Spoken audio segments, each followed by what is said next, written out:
Gunslinger is one of the 7 unlockable archetypes found in Remnant 2, although if you pre-ordered the game, it became a 5th starting option. As the name implies, it's a class all about firearms. Whenever you need a bit more pep in your gun step, Gunslinger is the archetype to use. The Gunslinger skills all revolve around guns in one way or another, each one catering to different playstyles. Whether you want to reload on weapon swap, turn semi-automatic weapons fully automatic, or become a sheriff at high noon, the Gunslinger is always packing heat.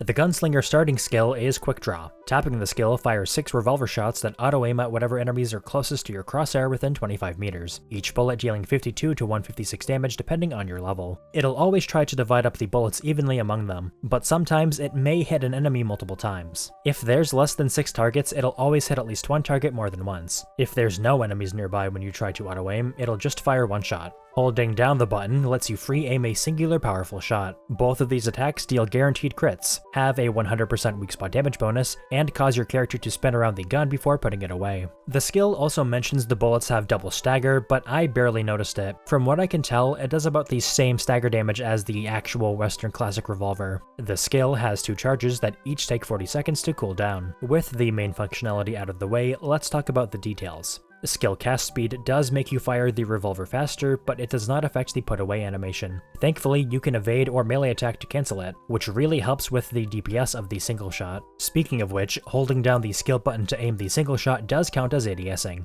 meaning any source that increases your movement speed while aiming will benefit it. Both attacks do have damage drop off, which cannot be helped by a long shot or amplitude, and for whatever reason the auto lock-on seems to have a fluctuating max range. I tested it a bunch in the targeting range, and I managed to lock on a target that were well beyond 25 meters. The greatest success I had replicating this phenomenon was using a skill like Way of Kayula to hit a target first. It seemed to temporarily extend the max range of the lock-on. This is entirely pointless, as you'll still be suffering damage falloff, but it is a thing you can do, I guess. The skill also has a very small chance to just not shoot when you press the button. Sometimes you'll just do the put away animation and that's it. I was able to semi-consistently recreate it by using the aforementioned dodge cancel tech, which can be an issue if you aren't trying to actively do that and just fire after dodging. Thankfully, this does not consume a charge, but it can be really annoying when it happens.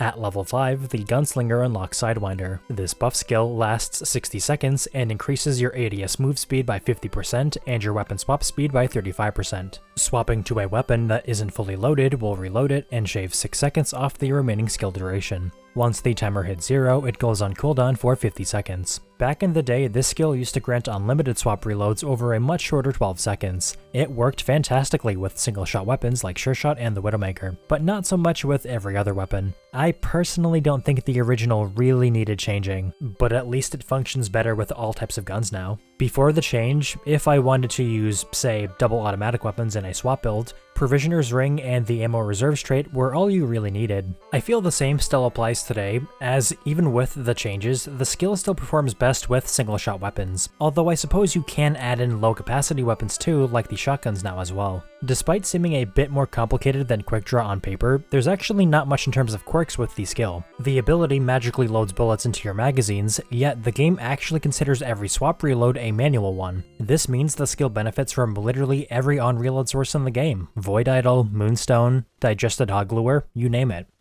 At level 10, the Gunslinger unlocks what is generally considered their best skill, Bulletstorm. This ability makes all weapons besides bows and charge-based weapons fully automatic. On top of that, it also increases your fire rate and reload speed by 20% and 50% respectively. Although it's not listed, it also grants 20% firearm charge speed too. Bows and charge weapons gain 15% crit chance and 50% increased projectile speed during the duration as well. And finally, any kill you net during the skill's duration will instantly reload your weapon. Overall, it's just a really good skill. And with only a 60-second cooldown, it's easy to pop this power more than once an encounter. This one is even simpler than Sidewinder. The only thing I felt worthy of mentioning in this after section was how the skill interacts with single-shot weapons. It may seem like they can't really benefit from the fire rate bonus due to their nature, but if you have a steady hand, you can land multiple kill shots back to back to absolutely wreck groups of trash mobs. In this scenario, it's honestly better than Sidewinder, although if you do miss, you'll still need to manually reload.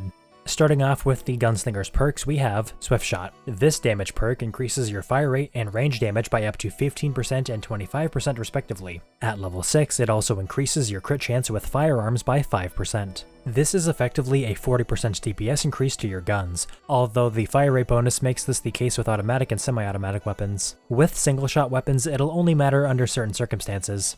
Posse Up is the Gunslinger's team perk. It grants 20% increased ammo pickups per player with the bonus split equally among teammates. At level 7, this increases to 30% and also makes ammo boxes drop a pack of long gun and handgun ammo when consumed. Now this perk's latter half is pretty straightforward. It's just a nice little bonus that can help your teammates who are running low on ammo, although more on that later. It can even help you proc sources that activate on ammo pickups. The former part, though, is where things get complicated. Now, none of the wikis list how this or Band of Accord works, so I had to run some experiments. But before I talk about this perk, I have a question for you. How much ammo do pickups grant? This is the part of the video that sends me down another rabbit hole, as all good apocalypse-tested projects do. Ammo pickup values vary depending on where they drop from. Here are the ammo pack sources and their values from best to worst. Enemy ammo, 10% to 25%. Engineer ammo, 1% to 15%. Shovel ammo, 2% to 12%. Posse Up ammo, 1% to 10%. That's right, the ammo packs from Posse Up can give you as little as 1% ammo. Now obviously this is right after you use an ammo box, so you won't need it, but it makes the team part in the perk card look a little questionable. With that tangent over, let's get back to the first part of the perk. Ammo pickups award 30% additional ammo per player with the bonus split equally among players, so this must mean in solo you gain 30% more ammo, right?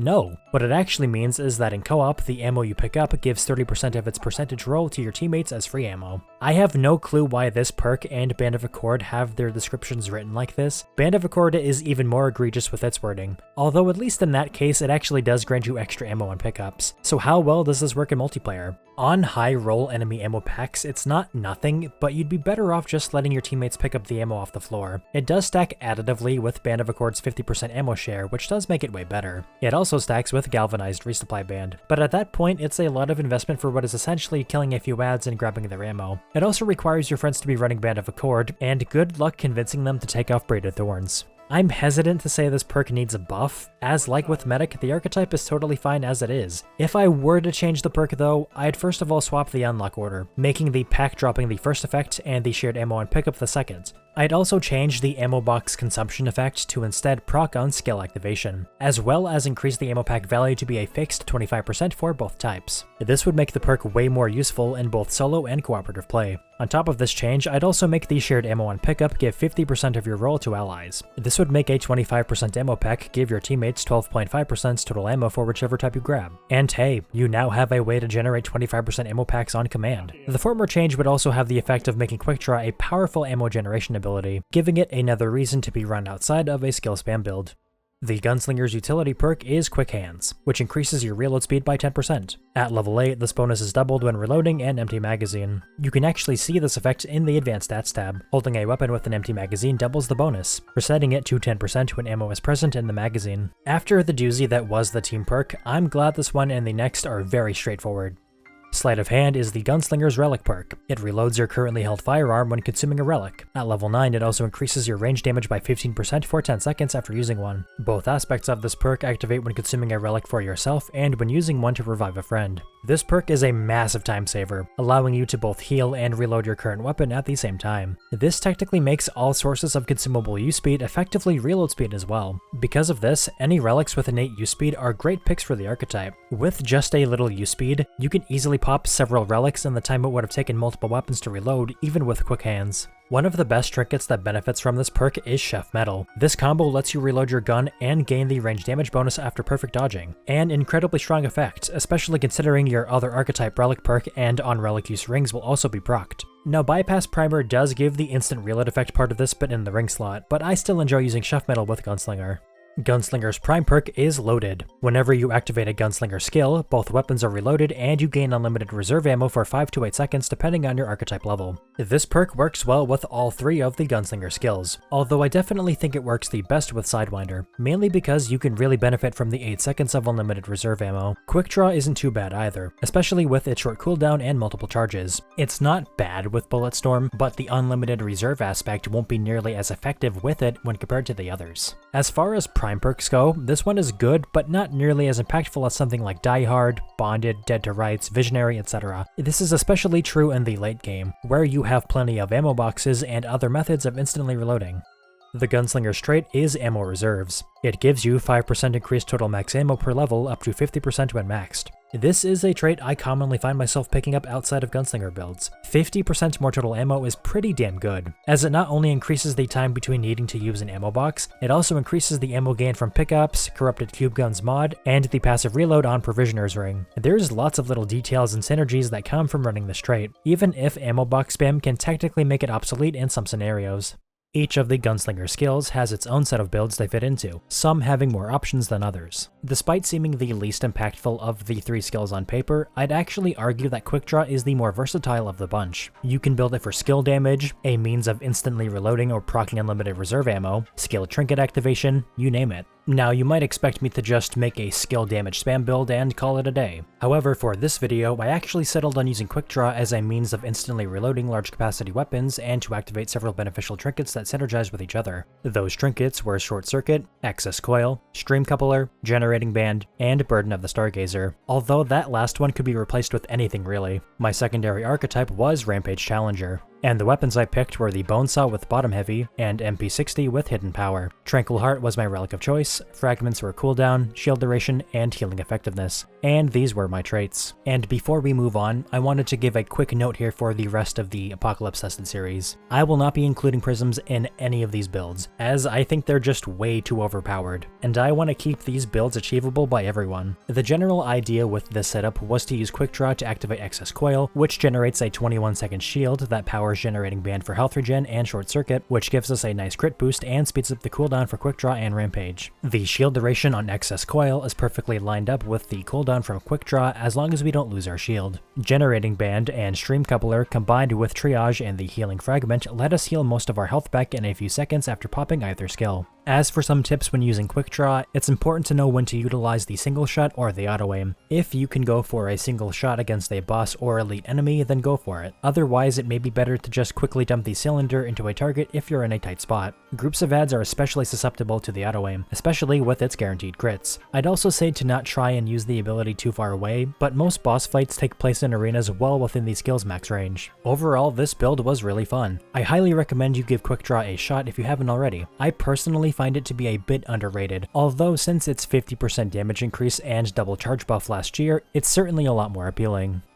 For Sidewinder, I went for the typical low capacity, high damage gun setup. Hunter's Focus Hunter was my secondary archetype of choice. My trinkets were 0 Hour, Point Focus Ring, Braided Thorns, Akari Warband, and Stone of Continuance. My weapons were Extender Coach Gun and Detonator Double Barrel. One trait we must make sure to pick up is Gifted, which gives us an extra 18 seconds of duration, equaling a minimum of at least 2 more swap reloads. Were this the original version of Sidewinder, you could have used these weapons, although the 12-second duration would have resulted in you getting off less shots when compared to today. The general idea is to just swap after firing until the skill ends. Just like any Sidewinder build, it's very powerful, but it definitely takes more skill than the other two to use effectively, at least when using single shot and low capacity weapons. You can use high capacity weapons like the Bonesaw and Repair Tool, but their style of play is far better suited to passive reloading via Provisioners. Hidden Power is a fantastic mutator for this kind of build, allowing smaller capacity arms to reload after being stowed for just 2 seconds. This is why I don't really have any advice for using Sidewinder outside of use lower capacity and single shot weapons. That and be good at aiming. Although Bulletstorm is arguably Gunslinger's best skill, it's also the one I've grown the most bored with. It's absolutely because of the number of times I've used it in both videos and just casually playing. It's so basic yet effective that it's just the go-to option whenever you throw Gunslinger into a build. In my eyes, it's the turn your brain off pick of the 3. That being said, there is a little bit of consideration that goes into how to most effectively use it, which we'll get into after I list off the build. My secondary archetype was Frenzy Dust Alchemist, with my trinkets consisting of Gunslinger's Charm, Outcast Ring, Gunslinger's Ring, Braided Thorns, and Anastasia's Inspiration. For weapons, you can really use anything. In my case, I just threw on 2 automatic weapons. As I mentioned a moment ago, I do believe there's a bit of thought that goes into when it's best to pop Bulletstorm. You can use it whenever, however, the 20-second duration and 60-second cooldown can punish players who pop it haphazardly. I highly recommend only using it when you're absolutely certain you'll be able to make the most of the duration. If you also decide to use single shot weapons, make sure you hit the reload button as soon as the gun fires to ensure the reload happens ASAP. It goes without saying that Gunslinger is in the upper end of archetypes when it comes to rankings. In the early game, it can single-handedly win you encounters simply by giving you enough ammo to do so via loaded. In a game all about guns, a class that buffs everything associated with them is probably going to be good, and Gunslinger is no exception. By the mid to end game, it's a very good pick for any build where guns are a main focus. No matter which skill you pick, you'll always be able to lay down the lead when you need to the most.